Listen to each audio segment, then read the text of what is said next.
Okay, hello. Thank you for the introduction. So as George said, I'm Lucy. I'm an assistant professor at Northumbria University, and I'm going to talk today about building your own academic website.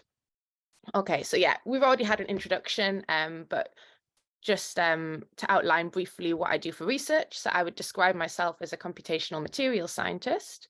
So this is a material that I've worked with quite a bit, hybrid halide perovskite. And we're visualizing here how the atoms vibrate with heat. So I used first principles methods like density functional theory to model these materials. As George mentioned, I was lucky enough to be a 2019 fellow of the Software Sustainability Institute, where I met people who are very interested in software and in computing, and some of the tools I'm showing you today, I learned about these through that fellowship. And I do quite a bit of teaching around programming and around computing.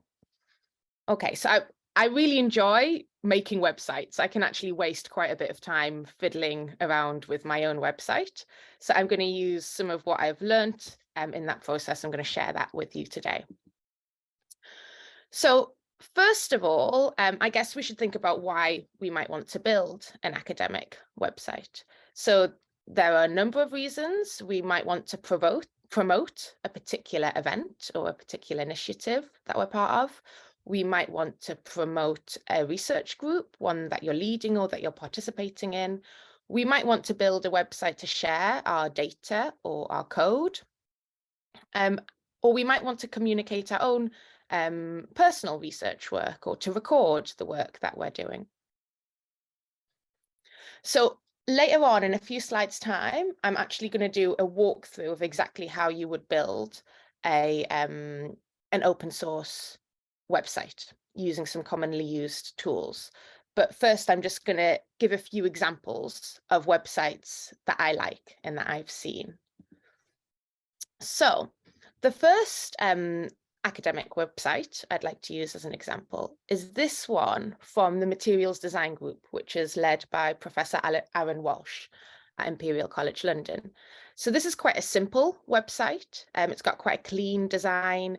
It's basically a collection of links, actually. So all that blue texts are links. So what Aaron's done here is he has a tab where he links to all the papers that have been published in the group, a tab that links to the team members, and a tab that links to the codes that have been published by the group.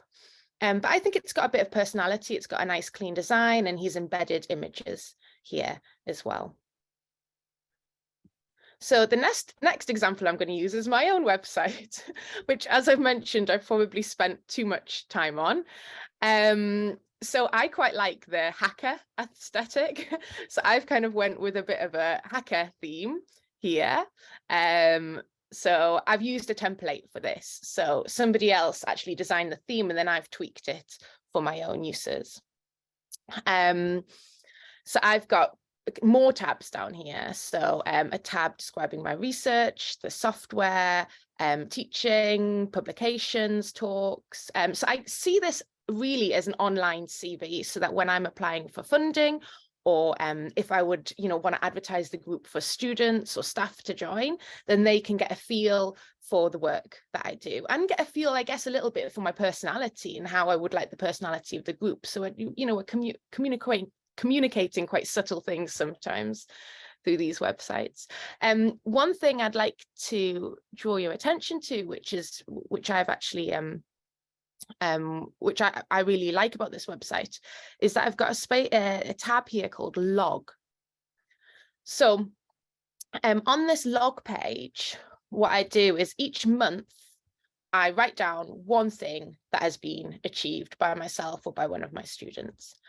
So we can see here, for March, April, May, I've recorded one thing down. And the reason I do this is actually I find it very encouraging. This is mostly for me more than anyone else that I do this. And that's because I think in academia, it can be very easy to think about all the things we haven't done. Our to-do list is always so long, and there's always many things on it. There's always more we could be doing. And it can be easy to forget all the things we have achieved. So I use this log as a way to log my achievements.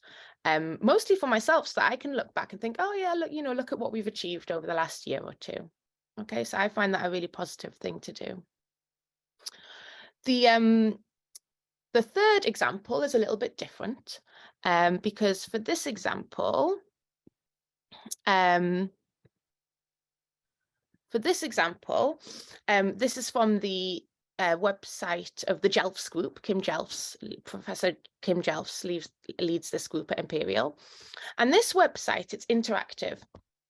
So here you input a descriptor for a molecule, and then in the background, a model, a machine learning model runs, and then returns to you whether that structure is porous or not. So you're actually running a machine learning model in the background there. And there's also a page here which links to the training data used. So this is more interactive. Now, I chose those 3 examples because I like those websites, but also because they all have one thing in common, and that is GitHub. So they all use GitHub, which is a website and cloud service for code management. GitHub is a very useful tool because it is free to use. Well, it has different membership tiers. So they have a free tier. They also have the professional membership tiers, which are which you have to pay to use. But if you work in education, you can access them for free also. And actually, even if you're not in education, the free tier is allows you to do a lot. So it's mostly free to use. GitHub is based on a version control system called Git, which is why it's called GitHub. I guess Git, it's an unfortunate name, but it is what it is. And GitHub is very, very widely used in industry and in academia. For example, GitHub is used with the Journal of Open Source Software. So the Journal of Open Source Software has a review system, which is fully based around GitHub.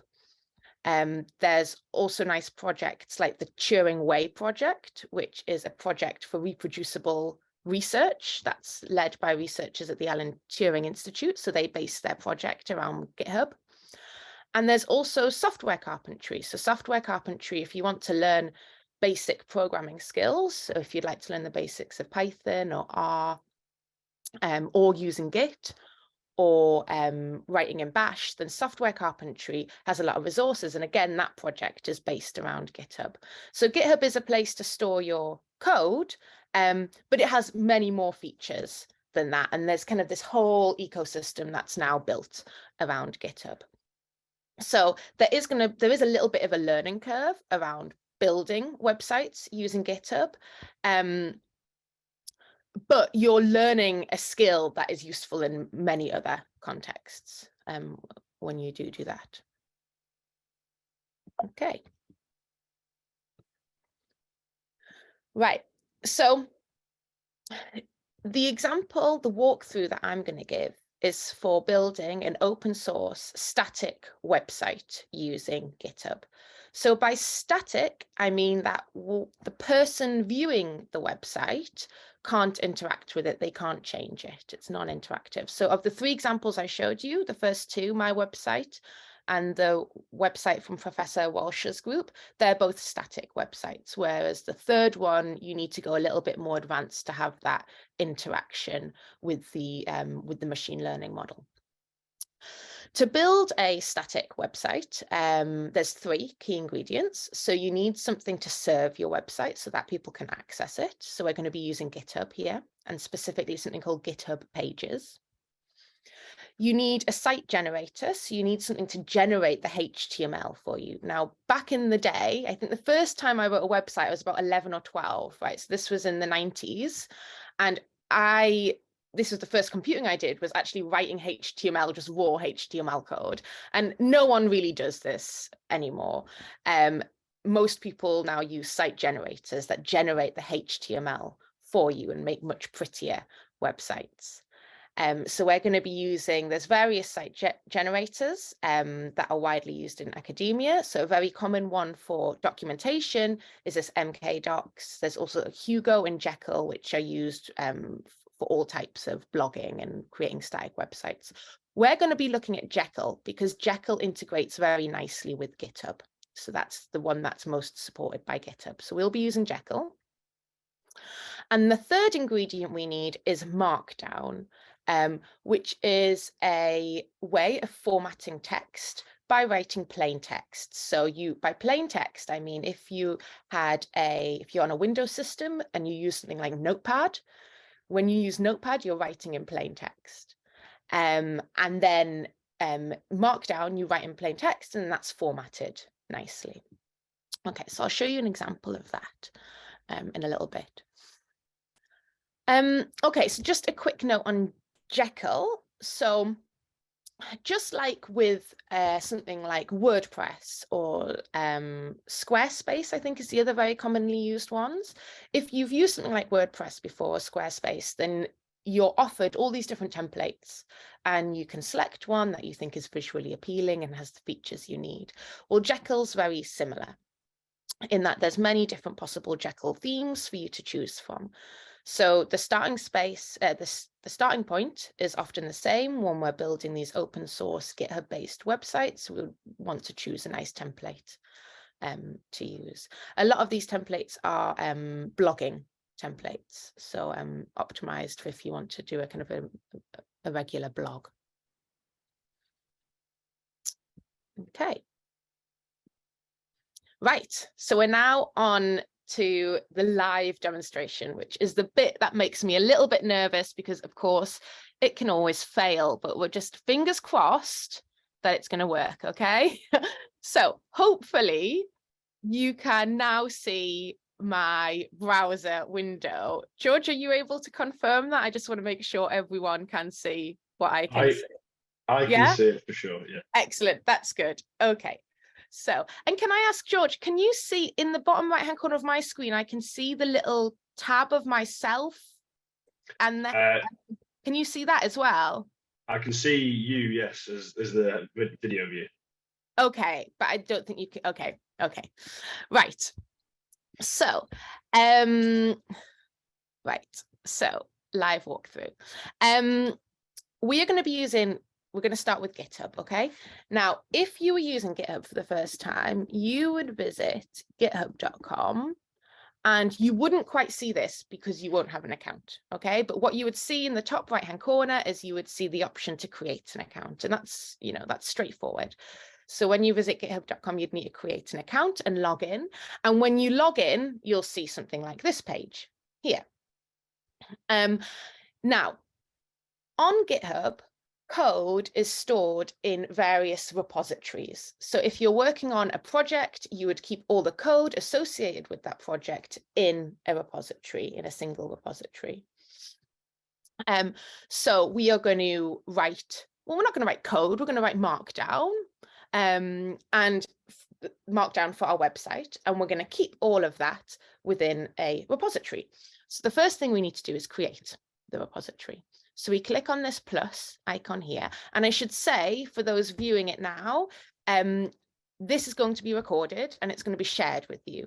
So if you do want to follow along, but I'm going a little bit too quick, then you can always view that video. In the future, you'll be able to view the recording of the video. Okay, so we click on the plus sign, we select new repository. Oh yeah, it's loading. Good. Okay. And it brings us to this web page. Okay, so we're not going to use a template. It asks you to select an owner. Now, I'm a member of many different organizations, but if you've just created your web page, you'll just have your username as the owner. And then we need to choose a name for our repository. So in this case, I'm going to call this repository My Talks. Okay, you can't have any spaces in this name, so I've put my_talks, and then we put a description. So repository containing my talks. Okay, so we're going to create, because the website example I'm going to do is creating a website which holds all the talks you have given. Okay. We're going to have this repository to be public. So because it's public, it means anyone on the internet can view this repository. So they can see everything that I'm storing on GitHub. I'm going to add a Readme file because that is going to contain the content for the landing page of our website. We're not going to add a .gitignore now. We are going to choose a license. So if you want other people to be able to build on the work that you do, then you need to add a license to your work so that people can copy, clone, adapt the work that you've done. If you don't add a license, then you're not giving permission for people to do that. So I'm always very happy for people to build on whatever I've done. So I always put it under an open source license. If you want to learn more about licensing, then there's a link here, which leads to a nice summary of the various licensing options. Okay, so once I've done that, I click on Create Repository. Okay, excellent. So we have created the repository there. And the repository has 2 files in it currently. It has the license file and it has readme.md. So this .md tells me it's a markdown file. And this is the file that we're not going to edit it just yet. We're going to turn this. At the moment, we've got a repository, but it's not yet created a website. Okay, so to actually create the website that other people can view from this repository, we click on settings. And there's lots and lots of settings here. So GitHub is really quite a complex website, but you don't need to understand all of it to use particular parts of it. Okay, I mean, I've been using this for probably over 10 years. There's still things that I don't understand, but just, you know, as I use it more and more, I kind of learn what I need to learn for what I want to do. So in this case, we are very interested in this pages option down here. So GitHub Pages is the facility that allows you to create a website from a GitHub repository. So we click on Pages and we are going to deploy from a branch, okay? So that's already selected. So by branch, Git works by creating various different branches for your work. Now, again, we don't need to learn about branching. All we need to know is that you will automatically be placed on the main branch. Okay, so we're going to select main to deploy our website from. And then we click on save. Excellent. Okay. So now that we have done that, if I go back to my repository here, I click here to go back to my repository. Now that we have done that, GitHub will start building the website in the background. So if we click on actions here, right, so it's triggered something called a GitHub action. So in the background on the GitHub servers, it's now building the website and it's going to deploy the website. This little spinning orange disk here tells me that it's in progress. So it's building it, okay? So this tells me it's in progress. And then once the website has built and is available, I should hopefully, fingers crossed, get a little green tick next to it, okay? So in fact, what we can do is we can click on that. Yes, okay, so look, all these little green ticks, green tick here, great. So that means I should now be able to visit this website. So let's open that up in a new tab. There we go. So now you at home, you will be able to visit this website and see this exact same screen. Okay, so we've created a website there. I mean, it's very basic, doesn't contain any useful information, but it is there. Okay. Right. So let's see what we want to do next. Okay. Right, let's now, if we go back to the repository, so I click here to go back to the repository. Right, what I'm going to do, so this web page is showing the content of my README. So what I'm going to do now is edit my README so I can include some useful information. Okay, so in this example, we are making a web page that stores all the talks that we've given. So let's say this is a website containing the talks I have given in the last 5 years. Okay, for example. Right, so we are writing this in Markdown. So in Markdown, you can just write text as you usually would. If you want to do a heading in Markdown, then you use these hashes, okay? So if we put 3 there, so 1 hash will give a big heading, and 3 hashes will give a smaller heading. And if you want to view that, so we've written this in Markdown, if you want to see what that would actually look like once it's compiled, you click on preview, and then it shows you there, okay?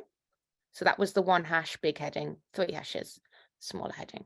Okay, so let's just use a smaller heading, and we'll say this is for 2023, and below it we can list talks. Okay, so I'm going to do silly examples. So I gave a talk on dogs. This is obviously made up. Friend or foe, meeting of dog enthusiasts, Boston, US. Okay. So I've put a dash here because that's how I do bullet points. Okay. So birds, can they really fly? Conference of silly questions, a country, world. Okay. So I've put bullet points here. I've done dashes for my bullet points. If we preview that, you see that's created some bullet points there. So here this is Markdown, okay? And I should say that Markdown's used really widely now.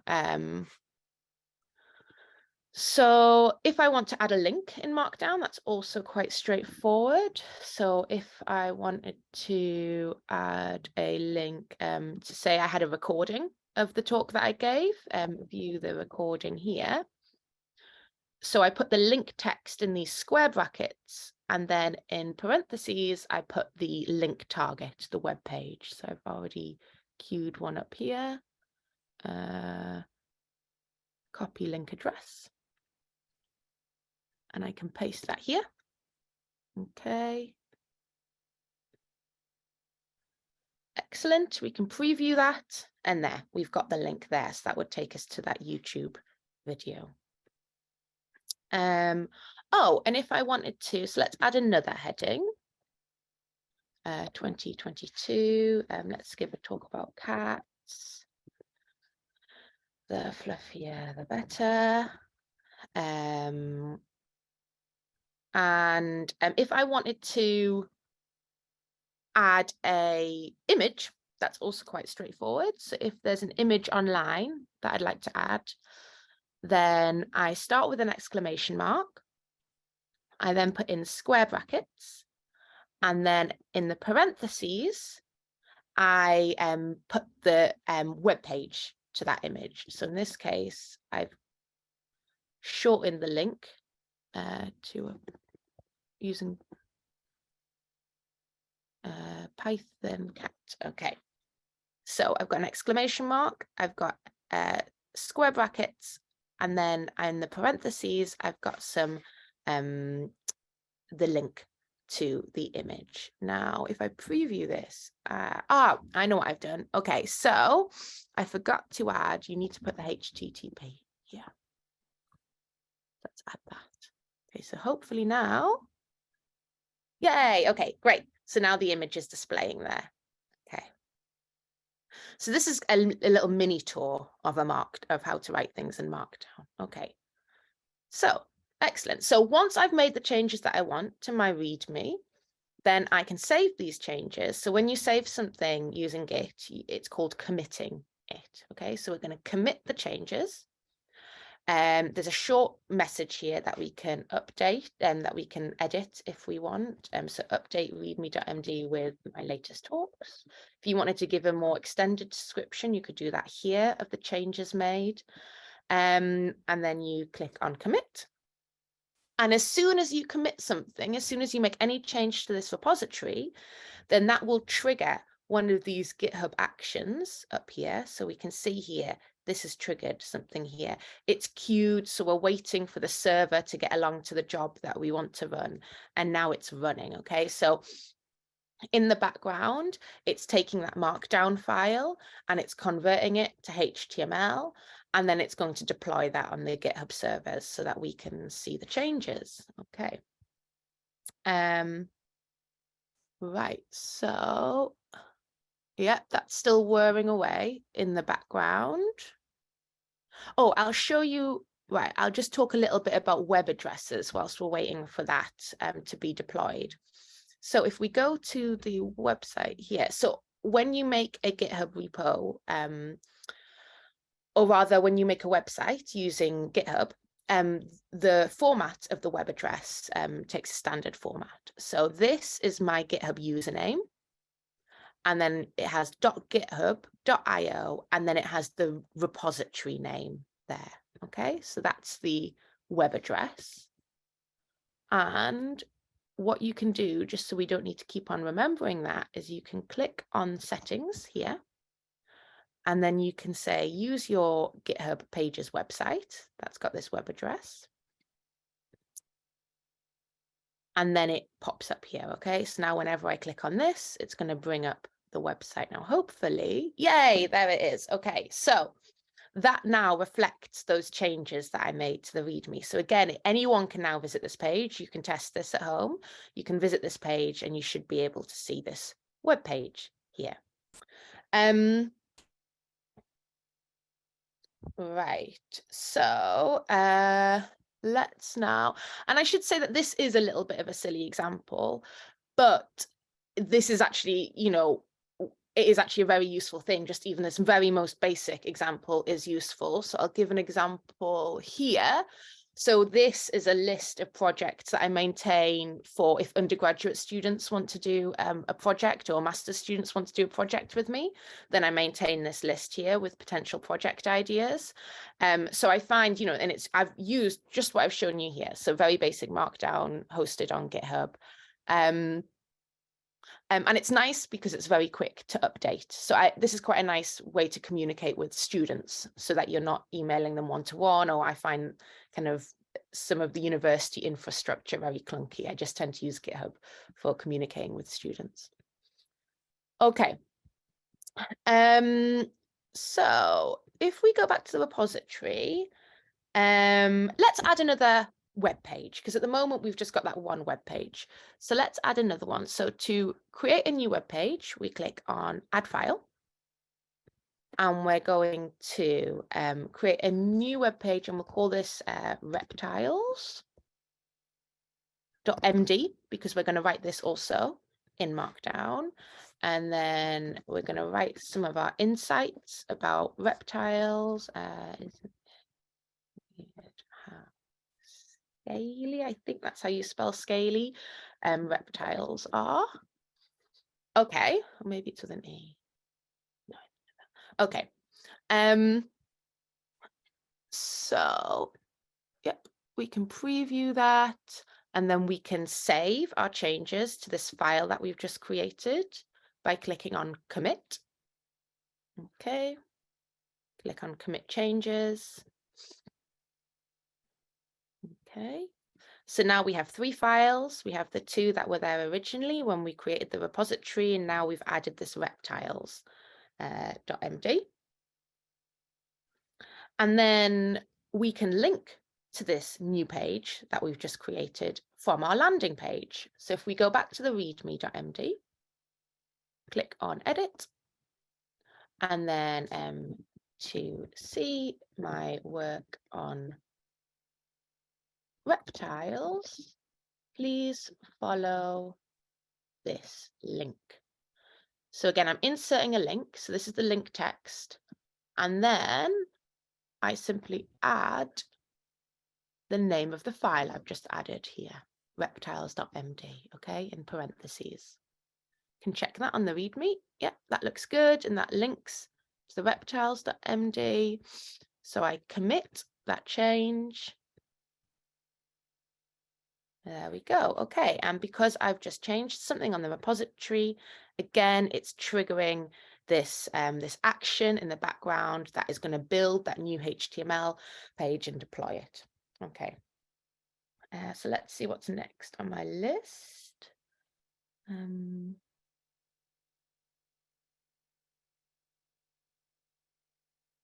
Right. So whilst, let's just see what stage that is at. Just take a few seconds more, and then we're going to look at adding a theme to our website, so personalizing the website a little bit more.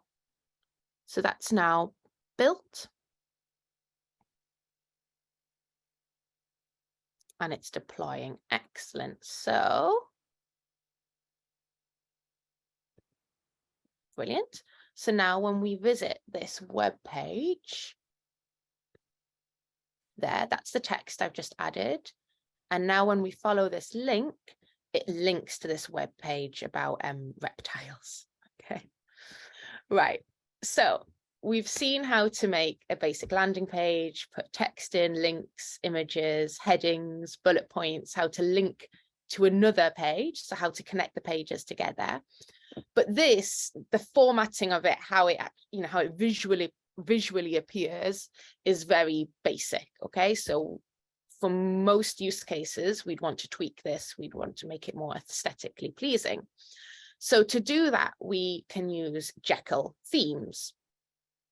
Now, so we're going to return to our repository, and to add a Jekyll theme. Oh, actually, one thing before I go on to Jekyll themes, one thing I want to say before we go on Jekyll themes is that if you look towards the bottom of this page, it has this link here, improve this page. Okay. So if somebody visits your web page and they click on this, it will take them to GitHub. Now, one of the real strengths of GitHub is it supports collaborative working.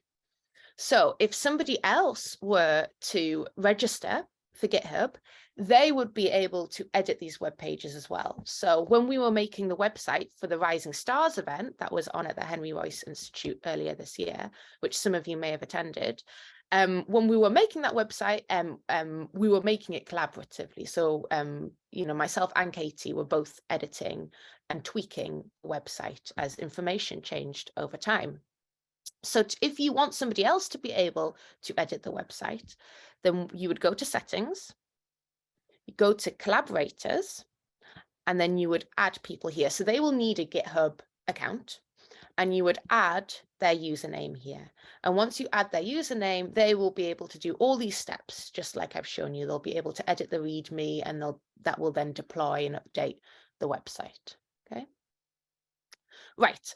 So let's now talk about themes. So if I want to add a theme to this website, then I'm going to add a new file, which is called _config.yml.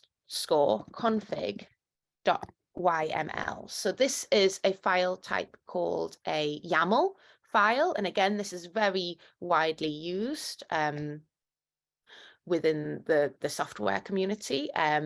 It is a file that holds key value pairs. Okay, so I'll show you an example of what I mean.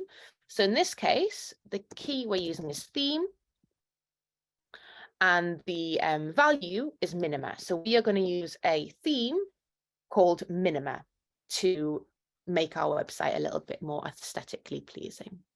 So that's all I need to write in there. Let's commit these changes, save these changes, right? And that should have triggered. There we go. That's triggered a action in the background there.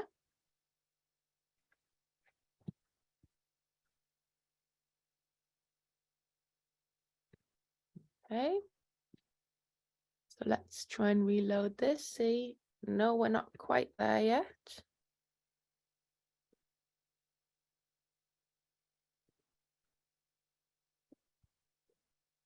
If we wait a few moments, it will be deployed, and then we'll be able to compare the website without the theme and then with the theme applied.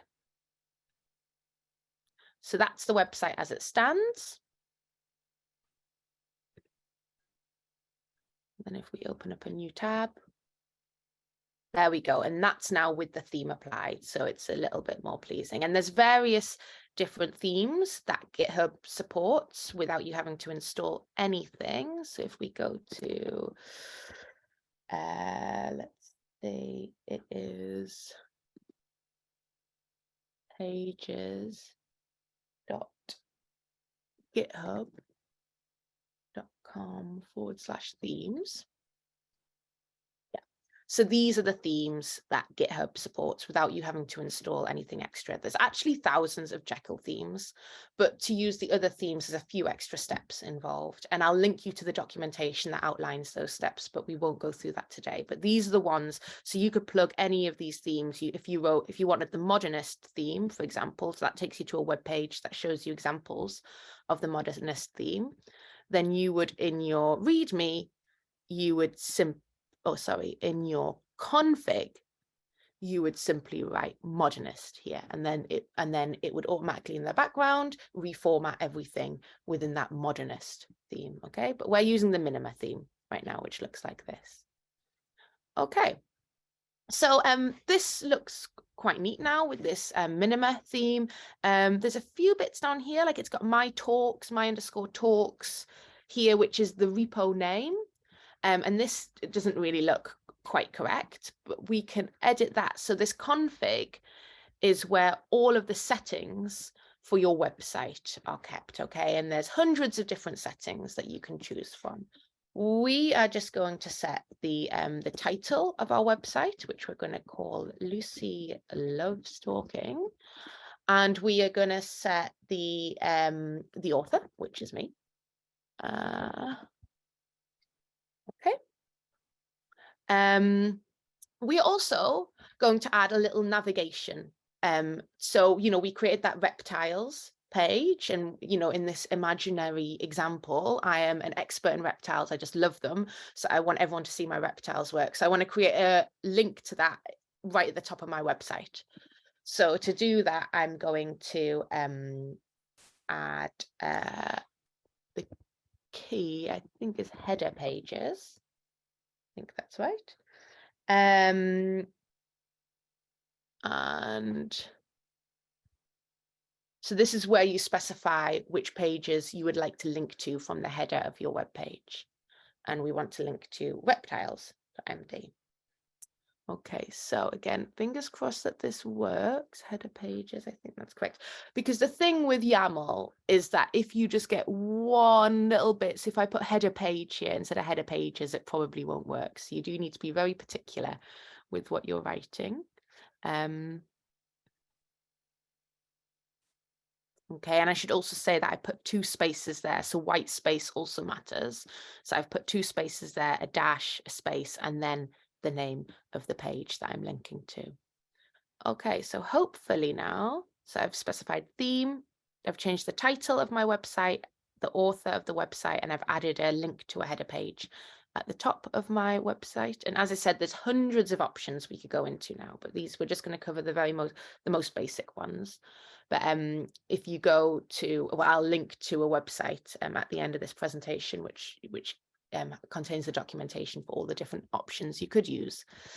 Right. So good. That's triggered an action. It's now building the web page.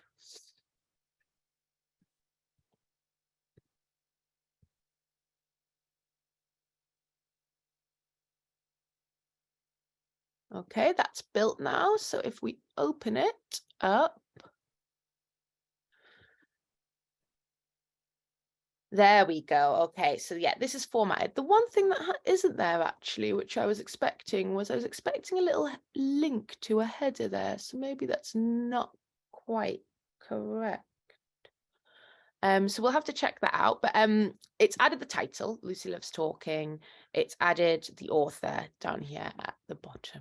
Okay, so let's see if we can maybe work out reptiles.md. Reptiles.md. So I'm not quite sure why it hasn't added that header page.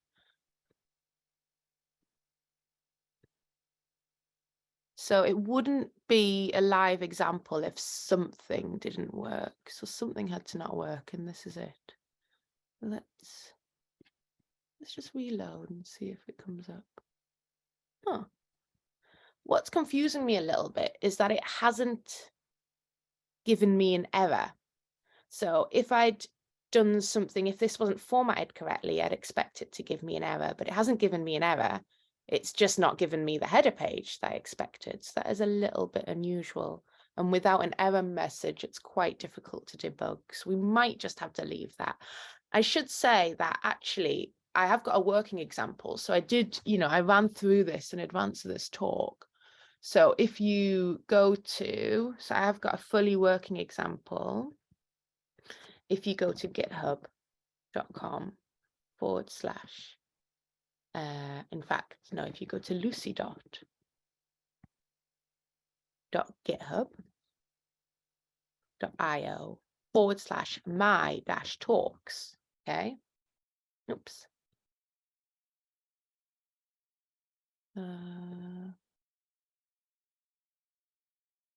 Wait a minute, we might have to, if we go, let me just find it now. Yeah. Here we go, okay. Yeah, this is it. Okay, so this was the test repository that I made. And this website, so my talks, lucy.github.io / my talks. Okay, so fingers right. So this is the website with this header link that works. Okay, and it links to this web page here. So maybe, I think for the sake of timing, I'll try and debug this later why my live example isn't working.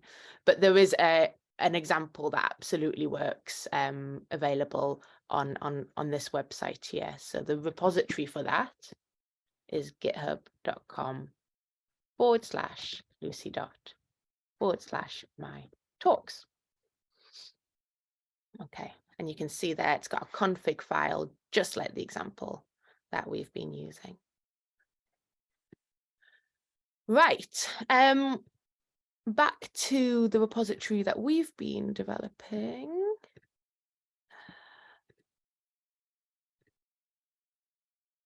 Which is this one. Okay. Okay. So the one thing, so if we go to our reptiles page, which we haven't been able to link to, unfortunately, but if we add, this should work. Okay. Yeah. We can also see that the reptiles page has been formatted nicely there as well. Yeah, but the reptiles page has been formatted there nicely as well. If we go to the reptiles.md, what we can also do, because on Jekyll, when we're creating a new web page, if we want to add a title to it, and if we want to format it, then it helps if we add some front matter. So there's this concept of front matter in all Jekyll web pages. And in the front matter, we specify what layout we want to use for the page. In this case, we're using the page layout, and we can specify the title of the page. In this case, we're going to use the title reptiles. Okay, and that'll add a title to our web page. Right, and then we save that. That looks correct to me. And again, you have to put 3 dashes here on either side. It's very particular about how you do this formatting. And you've got to make sure there's no typos. So here, add a title to the web page. Excellent. And again, that will now trigger an action, and then it will update this website so that it has a title. And if we hover, so whatever web page you're on your website, if you can link back to the readme.md, the home page, using this link at the top. Okay, I think we've covered quite a bit there in the walkthrough. Honestly, you could spend weeks making websites and looking into Jekyll and looking into all the options. But what I want to show you there was just a really simple example for making a basic web page and how you can add links, add images, use bullet points and headings, how you can make multiple pages and link them together, and how you can customize it using a theme. Right, so we're almost out of time. That took longer than I thought it would, I've got to be honest. I thought this was only going to last 20 minutes. I think I've used about 40 minutes. Just 2 more slides now before we finish. So one thing I haven't had much of a chance to think about, but that is really important, is accessibility. So this is thinking about how people who might not be able to use a mouse fluidly, or who might have a visual impairment, how they might be able to access websites. And although I haven't, this isn't my area of expertise, there are quite a few resources out there. And in fact, when preparing this talk, I came across a Jekyll theme that is built for accessibility. So this is called Lloyd theme, and this is built with accessibility in mind. There's also on the next page, I also link here to a nice accessibility guide. So that is how we can make our websites more accessible, whether that's giving alternative text descriptions for images. So if somebody can't view the image, there is a written text descriptor that their screen reader can pass. To think about the colors that we're using to maximize the contrast between the colors we're using, and for somebody that can't use a mouse, how we might be able to use keyboard shortcuts to navigate the website fluently. Okay, so in summary, I think websites are a very effective way to promote your academic work. You can combine GitHub and Jekyll and a little bit of Markdown to create free, professional and beautiful sites. So GitHub is very widely known, understood, and is seen as a very professional tool to use within academia. And the skills that you develop, so there are a few things you need to learn to use these tools, but these tools are used in so many other contexts. So you're really opening yourself up to a whole world of software and tools and communities when you start using things like Markdown and GitHub and Jekyll. Okay, and some useful links. So here's the tutorial that I mentioned about using GitHub pages. If you would like to know more about Git, the version control system that GitHub is built on top of, which isn't necessary for building websites, but might kind of place things a little bit more in context, then there is a software carpentry lesson for this, which you can find at this website. And this is the accessibility guide that I just mentioned. So thank you very much for listening. Thank you to our host, Henry Royce Institute, for putting together such a nice program of events. Feel free to contact me via email, or I'm on Twitter. Thanks to the Rising Stars team, who I worked with earlier in the year to put on the kind of the in-person event that this is following on from. And yeah, thank you very much for listening.